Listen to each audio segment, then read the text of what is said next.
Warcraft is a game series that I have tried many, many times to get into. I just can't. I just don't like multiplayer games.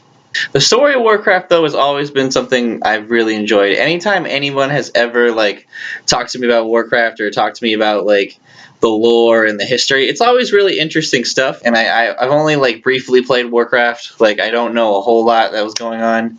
I can really only talk to you about how this movie is. And how is this movie? It has a lot of pacing issues. And that's my big complaint with Warcraft. There is so much lore, there is so much backstory, there's so much history going on with all of these characters that they have to explain everything. And yet it just takes forever. Like, it doesn't work as a movie. And because the movie's only 2 hours long, and they have to explain like an hour and a half of lore, it can kind of drag, and it can get really boring at times.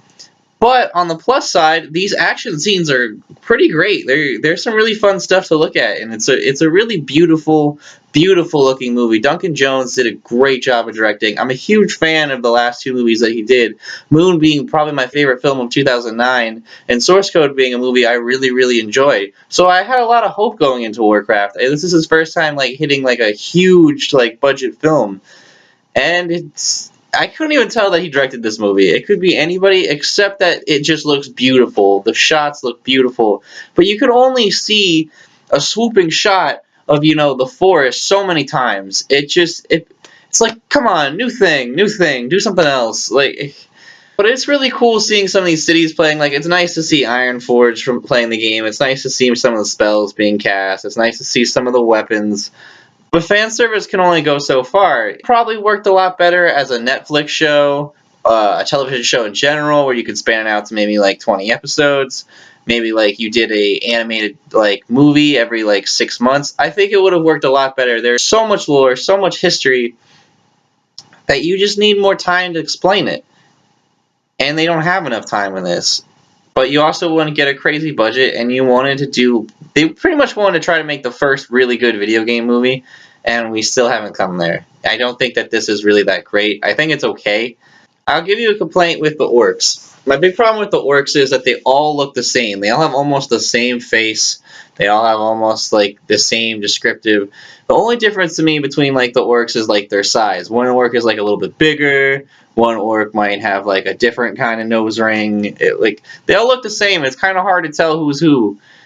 But the orcs have the better story. I have no idea who any of these characters' names are because there's so much information just thrown at you. I can't tell you who a single character's name is except for girl from Agents of S.H.I.E.L.D., guy from Vikings. And they're all kind of annoying. The mage character especially. I found his story pretty annoying. It gets probably the coolest effects in my opinion, but I just didn't like that character. And I kind of wish that he wasn't there and that whole side of the film wasn't there. I know like they could have done something with the portal, maybe doing something else, but you have to have mages, or just made the character better in general. I don't know. But yeah, as I'm saying, if you like World of Warcraft, I think you're going to enjoy this. Talking to some of my friends who have seen the movie and are big fans of the game, they seem to really like it. But me, on the other hand, have only briefly played it and have no real strong connection to the series. I just found this movie okay. I'm going to give Warcraft 4 out of 10.